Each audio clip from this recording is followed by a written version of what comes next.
Guys, we're back with another one, taco soup. Make sure you gather up all your ingredients.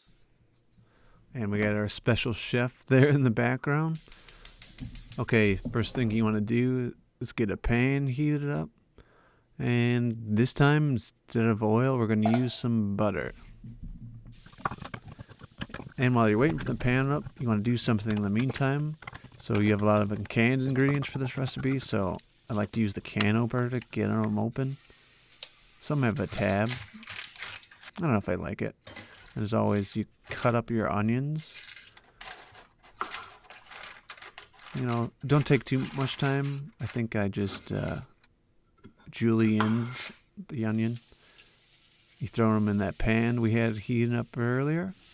Getting them all nice brown and soft. I got another pot here heating up, so we have more room to add all of our ingredients later on. Just going to dump that into the pot. And got some taco seasoning here to mix in. You want to use maybe a couple spoonfuls, about 2 or 3 tablespoons, of course. And then we got that empty pan, which we can now cook our meat in. I think it's better than just throwing it into the pot first. Is you want to brown it up, and then, you know, occasionally flip it once or twice. Then you're going to break it up nice and evenly.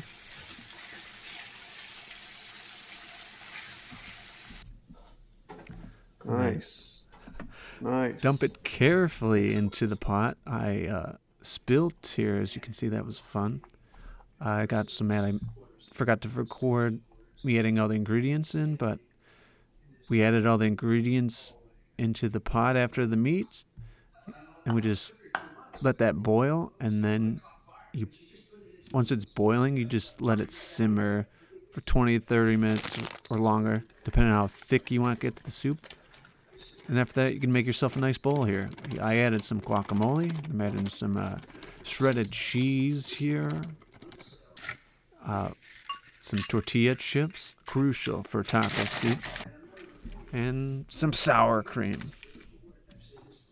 Yeah, delicious. And a little bit of lime. And of course, What do you think, Riley? give some to the dog. Good And soup. thanks for watching, guys. And remember, it looks good, it smells good, Riley. it tastes good. Really good.